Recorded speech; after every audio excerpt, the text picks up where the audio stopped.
again, and we're going to get right back into this.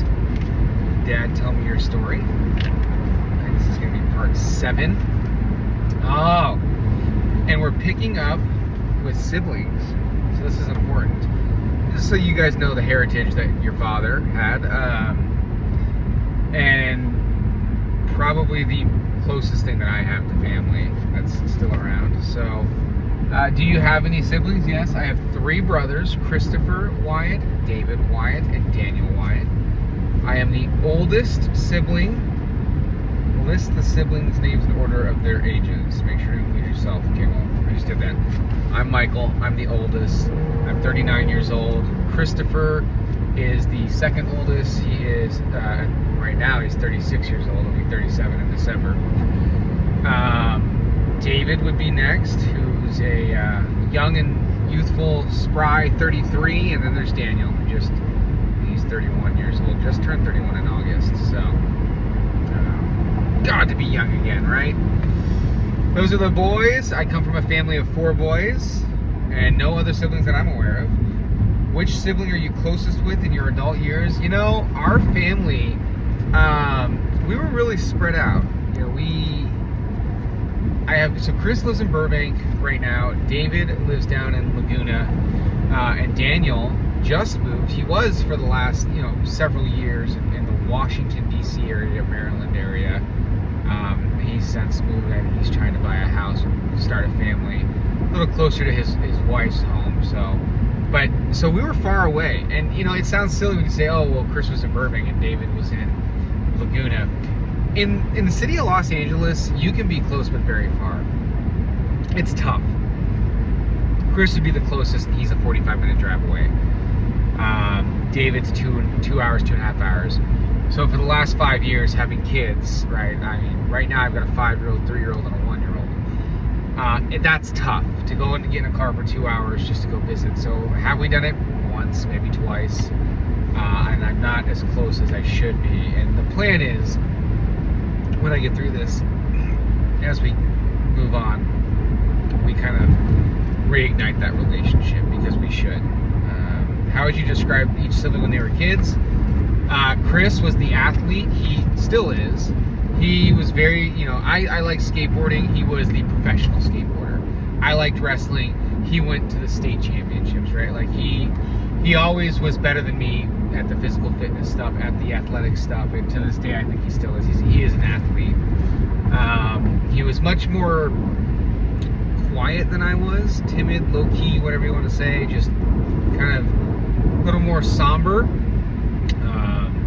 And David, also an athlete, still, again, to this day, athletic. He's a great wrestler. I don't remember if he got into the skateboarding as much as Chris and I did. I think that fad kind of passed.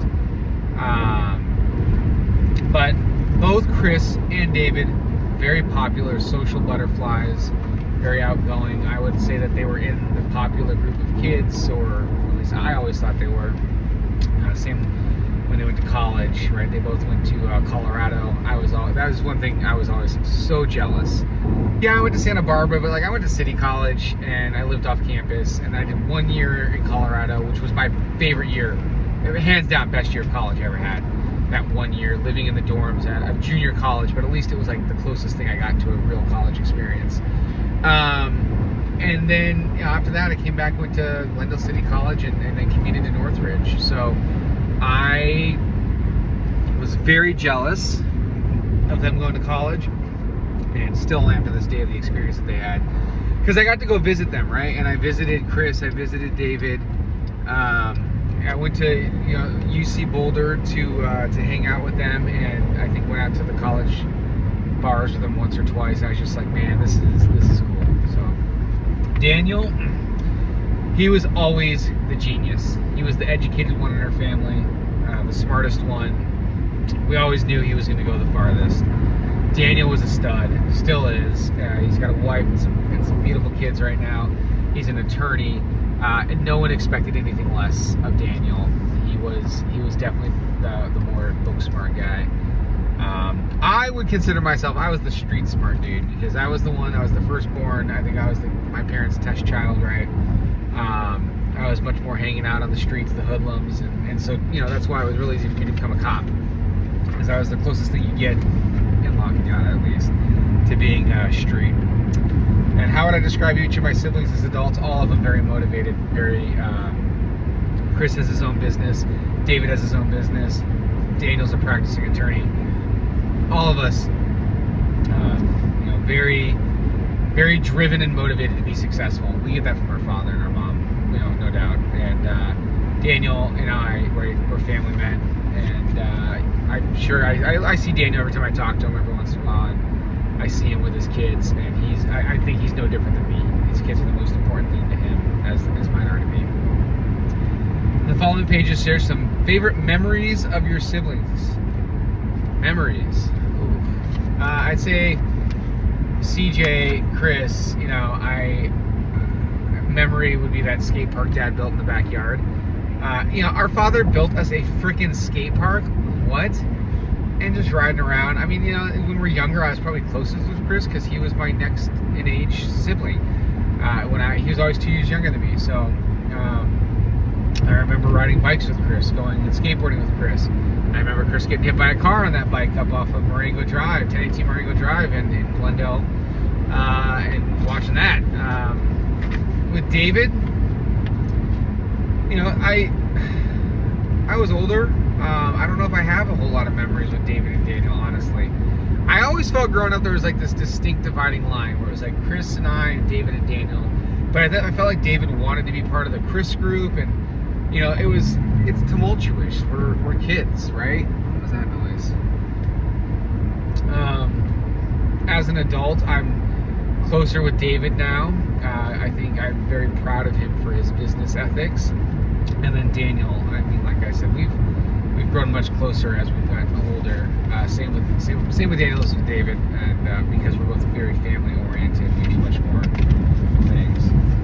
Becoming and being a dad. Ooh, how old were you when you first wanted to become a father? That is a great question. So, my wife and I, your mom, Casey and I, we talked about raising a family, and we never really set a date. We enjoyed being dinks, dual income, no kids. We had it made for what it's worth. I mean, we were living the life.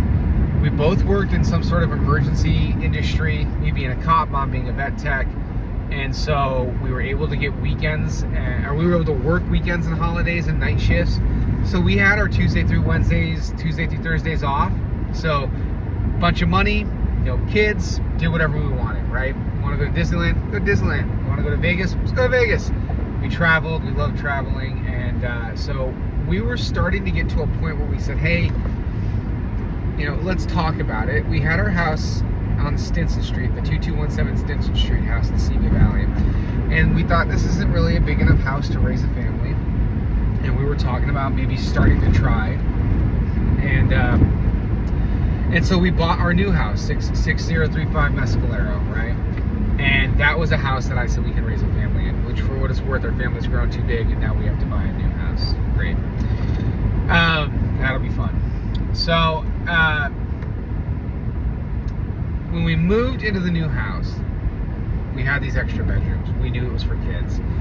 And I think even if we hadn't discussed it, we both knew that we were ready and we were going to start trying. So we finally formally had the conversation, said, let's do this. Hey, we're going to start, right? We're going to see how long it takes. Casey had some concerns because, you know, in her family history, there may have been some difficulty with people getting pregnant, so she wasn't sure if she was going to have difficulty. Well, spoilers, she didn't. It was pretty easy. One and done, bam. And I think I have a photo somewhere. You're going to have to find it, Casey, in my phone, of the day that she told me. I'll never forget. I was nursing a hangover, as you know, being a young man and with no kids would do. And I was probably downstairs playing video games or watching TV, and Casey asked me to come upstairs to our master bedroom, and I did. And she just showed me the test, and I was just in awe. I was like, wow, okay, this is real. This is happening. And then I took out my phone and I took a selfie of us. And I think Casey looks a little more like, oh, terrified what's going to be happening next. And I'm just sitting there like a dope going, oh man, this is exciting, because I was excited. How old was I when I became a father? Jonathan, you were born in January of 2020, and so I was 34 years old. I feel like I was a good age. My dad, I think, wanted me to wait longer. I'm glad I didn't wait longer. I'm already tired as it is, being 39 with 3 of you kids. I would definitely say wait to your 30s, at least. Enjoy your 20s, finish college, and then travel for a couple of years. Make sure you've settled down and you're prepared.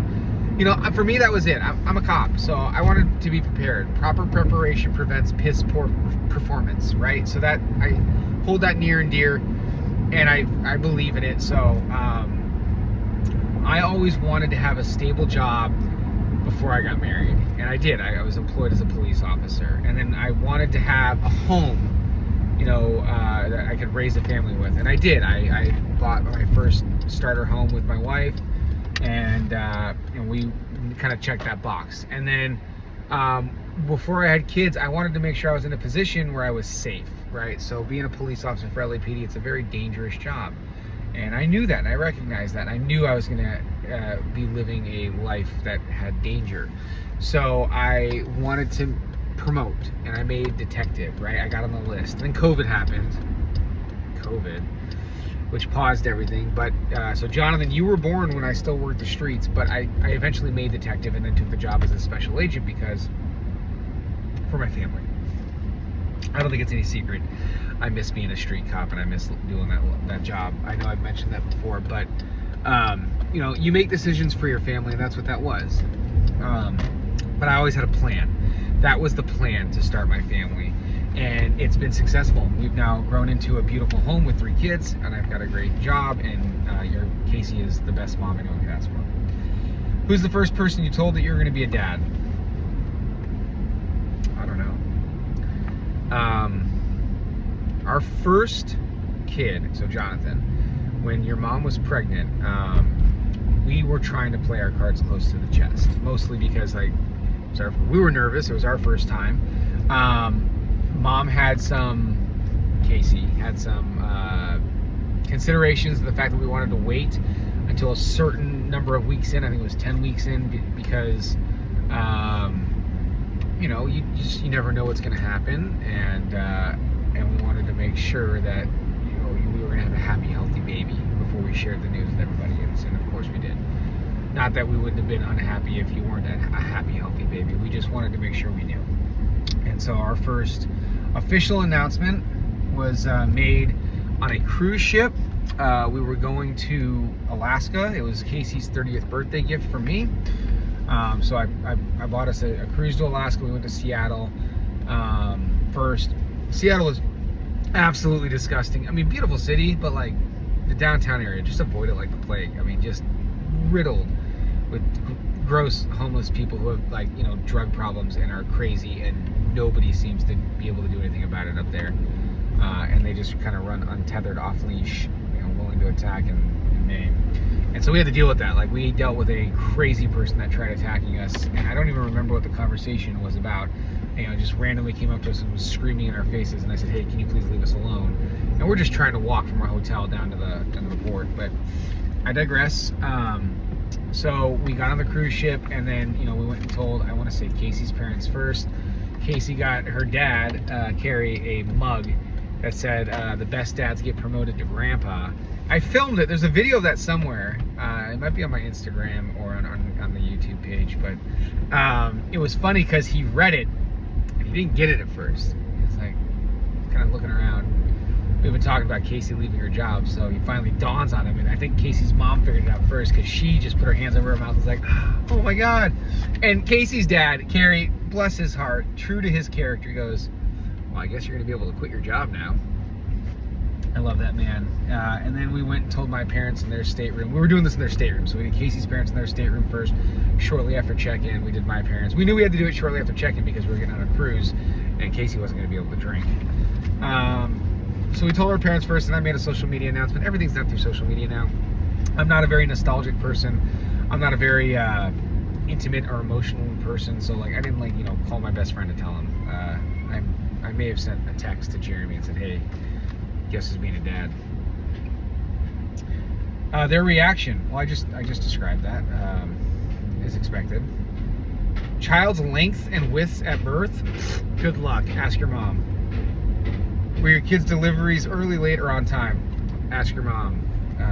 Again, I have the emotional spectrum of a jar of mayonnaise. I have a terrible memory. I do not dwell on the past. I'm sorry if that makes me an awful person, but it's not that I don't care. I do care, and I love you all very much. I love everybody. This is not exclusive to you. This is a part of my life. I just don't have the capability of like actually forming like a long-term memory.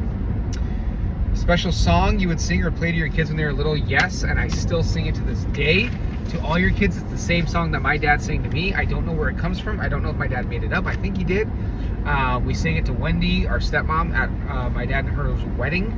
And it goes a little something like this. I will love you till the day I die. I will love you and I'll tell you why. You were right for me. You were meant for me. I will love you. What would I do if our love wasn't true? You're all that I need, so believe me when I say I will love you. I have sang that to all three of my kids, and it's been very, it's like a soothing song to them, and it was sang to me. So I'm almost positive my dad wrote that song or made it up, I think. If you ask Wendy, so my stepmom Wendy, ask her, because we sang it to her at the wedding reception or rehearsal dinner. I think it was the reception. And I think my dad gave a little speech about how he wrote the song, but I can't remember. Looking back, what would you change about your kids? How your kids were brought up, if anything. Not what you would change about your kids, if you would change how I raised them. Nothing. I think my kids are all doing spectacular. They're all perfect. Every kid, and remember this when you are also becoming parents. So boys, when you become fathers, Evie, when you become a mom. This is really important, and I think this is important for everyone to hear. Every kid is different. There's no cookie cutter here. There's no stencil or outline on how to be a parent and how to raise a kid. Every kid is different. Every kid's unique, and you have to apply yourself uniquely to that kid. And so, not all kids are going to walk at 1.5 years old. Not all kids are going to talk at 2. Not all kids are going to be potty trained at 3, and that's okay.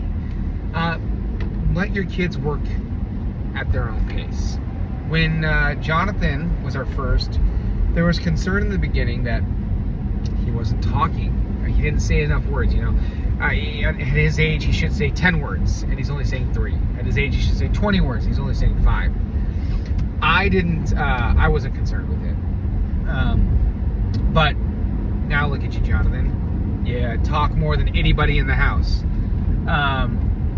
There's nothing wrong with anyone. Nothing wrong with any of my kids, nothing wrong with any of your kids. There's nothing wrong with any kids. Kids are meant to be kids. They're supposed to learn. And so what we focused on was fostering an environment where you were happy, where you were healthy, where you were encouraged to explore and to grow and to learn.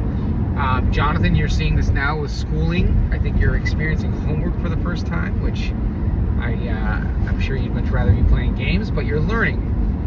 And we wanted you to be able to make decisions. I am big into the having adventures. So I'm sure I've said this in other videos. I am big into not being in school all day, man. School is cool. You need to go to school. You need the social interaction with your friends. You need to be able to learn from teachers, and you need to learn math, and you need to learn English and history and social studies and psychology and science, biology, chemistry, and I'm sure there's a world where you might use the Pythagorean theorem once. I've not found that world yet. But I think what's more important is making memories together. So I've always been big on trying to get you kids out, going to Six Flags, going to Universal, Disneyland, Knott's Berry Farm, playhouses, Chuck E. Cheese, Dave and Buster's, going out to friends, going to parks. I mean, to me, getting outside and doing stuff is so much. I won't say it's more important than school, but I'll say it's as important as school. You know, everyone puts so much weight into school, and it's like, I went to high school, I finished, and I don't know anybody from high school. I got like 5 friends that are my core group of friends that I've stuck together with. Most of the friends I hang out with now, 2 of them were in my graduating class, 2 of them were in a different graduating class, and then the other ones, I don't even know if they went to my school or a different school. I mean, be in the present, be in the now, and enjoy what you're doing. If school's not for you, that's okay. Find what is. If you want to be a plumber and be elbows deep in shit, good for you, man. The world needs plumbers. Be an electrician, be a mechanic, be a race car driver, be an astronaut, be a doctor, be a lawyer, be a cop, be a firefighter, be a storyteller, an artist, a painter. Be whatever you want to be, and just enjoy life. You get one life. It's not a video game. There's no reset button. I'm dealing with something right now where I'm gonna go into the needle, and I'm sure I'll be fine. But you know what? If my end date is next week, then that's my end date. I can't control that, right? The gods above control it. Whoever it is that's up there, whatever you want to believe in. I don't care what you believe in. I believe in God. He controls your start date and your end date. And there was a guy I used to listen to on the internet who said the only thing you control is the dash in between, right? Own the dash. And I firmly believe that. So I wouldn't change a thing about how I raised our kids. I wouldn't change a thing about how they are raised if I'm not here. I think your mom is the most brilliant person on the planet. She juggles so much, and at the same time is a phenomenal mom and does everything she can to take care of your kids. So, I wouldn't change a thing. Biggest difference in how your kids are raised and how I was raised. Well, that is, they say that you become your parents, and to a certain extent, you also become the thing, or you fight the things you didn't like when you were a kid. My dad was not home a lot. Now, the flip side of that was he made a lot of money. So I got to go to Israel. I got to go to Paris. I got to go to Italy. I got to go to Hawaii a lot. I've been on cruises. And sorry, kids, we're not going to Paris. Paris was okay. I'd rather spend money on taking you to like the Great Wolf Lodge and stuff like that. And being around, being present. So that's a big difference. My dad, was working a lot. So during high school stuff, he made efforts to be there, but he couldn't always. I try to be there a lot more. My mom, same thing. They went through a divorce. We had a step parent. Sorry, achalacia's kind of kicking in right now. So we're trying to not do that, right? Casey and I are just trying to have a happy, loving, healthy home where your kids feel safe, you feel encouraged to learn and grow, you feel that you can be whoever you want to be. Jonathan, right now your favorite color is pink. Whatever, man. Your favorite color can be pink. Be whatever you want to be, as long as you're happy. Next page. Knowing what you know now, what advice would you give yourself as a father? I mean, I think I lived my advice. It's the advice I just gave you guys. If I would say anything to be different is take some time for yourself. Life's short. Go to the gym for an hour every day or 3 days a week. Go out with your friends. I don't resent it, and I'm not upset about it. I'm happy with the decisions that I made, but I recognize that in the last 5 years, I haven't gone out with like the guys. I don't. If I go out with my guy friends, it's with our kids, and I love that. But if I have to give advice to my kids, and when you all become parents, is make sure you don't lose yourself. And I'm not saying I have, but take time, have a plan with your significant other, with your loved one, with family. Hey, babysit the kids for the night. I want to go out with friends. There's nothing wrong with that. What advice would you give your children based on what you've learned and experienced? I feel like I'm just repeating myself because maybe I just go off on tangents. But yeah, I think I've given you all the advice I need to give you. Be happy, be healthy, take time for yourself, do what you want to do. Don't waste time focusing on things that you don't want to do. Don't be around people that don't make you happy. Be around people that support you, and love and respect respect others, right? It doesn't matter what choices other people make, so long as they're not affecting you. Just be happy that they're happy. What would your kids have been named if they were opposite gender? Not even a question, because we didn't have that issue. What do they look like when they're babies? They look like babies. Your mom and me. What were their first words? You gotta ask your mom, guys. This is stuff that I don't know. Probably daddy or mommy. Yes, no. Hi, more, food, yum. No. How old were they when they took the first steps? They were children. Were any of your children surprises? We always had planned for kids. We just never had specific dates. So after our Jonathan and Nikki, it's tough to say. Were you a surprise? No. Yes. Kind of. We knew we were going to try. Let me give you guys a little secret here. It's not rocket science to make a baby. There's a certain thing you do, right? You dock, and then a baby comes out 9 months later. So, were you guys a surprise? No, we knew what we were doing, and we knew the results of that. So when it came, was it a surprise when it happened? Sure, we didn't put a pin on the calendar and say that was the day we're going for it, but we were actively going for it. And so then the results came, and so after our 2 boys, we had kind of decided we might just stop for 2. I think mom always wanted to have a little girl, so we were like, oh, do we go back? Do we try again? Are we going to do in vitro? Are we going to make sure that we have a girl? Or are we just going to roll the dice and let God, make the plan for us? And, all the while, doing things that make babies. So, surprise, surprise, here's Evie. But no, I wouldn't say that you guys were surprises. I think, we didn't have any planned dates. All of you came exactly when we were trying and doing things that make babies to come. So, there you go. When your kids were little, what trick did you use to calm them when they were upset? Rock them to sleep, sing to them lullabies, that little song I gave you. I don't know. You guys were all great kids. We didn't have colicky babies. We didn't have crying babies. You guys were normal kids. You went through your teenage years, your terrible twos. You went through all the phases everyone knows that kids go through. So, I'm probably tougher than a lot of parents. I certainly hold my kids to a standard and hold them accountable that sometimes your mom would say I'm a little too rough on them, but I've always believed that you got to treat your kids older than they actually are. If Jonathan's 5, I treat him like he's 7. If Nikki's 3, I treat him like he's 5, right? And I have found that when you do that, they mature quicker. And I don't know if that's good or bad. I think it's good. I think out of all of our groups of friends and all of your friends, you are the most mature kids that we hang out with. So.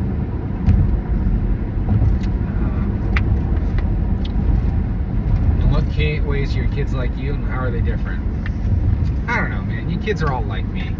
You're all crazy, rambunctious, exploring, smart, funny, adorable, handsome right here. You're epic. You're perfect. So you got to be like me, because I'm also that way. How are they different? I don't know. You guys are too young for me to notice any differences. Dad trivia, what would it be if you could do any one thing for a day? Well, this is going to sound sad, but I'd go out to dinner with my mom and dad, one more time. I told you guys earlier, I used to take my mom out to lunch, every Thursday to Buffalo Wild Wings, towards the end, and then, got busy, so I missed that. I'd take my mom out to dinner. My dad, I miss him. I'd take him to a nice steak dinner in Pasadena. Those are just the places I remember, right? I remember my dad taking me to Chop House, Ruth Chris, and so Roy's Hawaiian in Pasadena. Don't ask me why. It's just where I remember. We're from locking out at Taylor's. If I could go to Taylor's one more time with my dad and have a night with him, or if I could go to Buffalo Wild Wings with my mom and just enjoy their company. Not to get too soppy or emotional, but you do miss us when we're gone. I miss my parents like hell. And I wish I had something like this to be able to just see them, hear their voices, watch them. I miss them. What smell reminds you of your childhood? Why? I don't know. my parents' smell, I guess. You know, I was cleaning up my dad's clothes and I got a whiff of him and I was like, oof, takes me back. For what it's worth, so you guys know, my smell is Abercrombie & Fitch Fierce, and then my deodorant is whatever the red one is, Old Spice. I get the little blue stick. I don't like the white one that leaves a residue on your shirt. I get that little blue stick. There you go. Mix that together, rub it into a shirt. That's my smell. What's your favorite season? I like all the seasons for different reasons. I like summer because it's time to go to the beach and hang out by the pool. I like fall because it's, you know, there's great holidays. Halloween, I love Halloween. It's beautiful out. Thanksgiving's wonderful. Holidays, family, friends. I like winter because I like snow. I used to snowboard a lot, and I haven't since we've had kids. I'd probably die if I tried now. We have tried so hard to get us up to the snow since you kids have been born, and we just haven't been able to do it because it's just been some shitty winters, man. But we tried. Spring, I mean, who doesn't like spring? It's like pretty and such. Emotional jar of mayonnaise, guys. Least favorite household chore? I don't know. I don't do them. Your mom does them. What do you do better than anyone else in the family? Drink beer. No. Play video games. No. I don't try to be better at anyone at anything. I'm probably a better homicide investigator. Sure. Your mom is better than me in most things, guys. What's your favorite dessert? Ooh.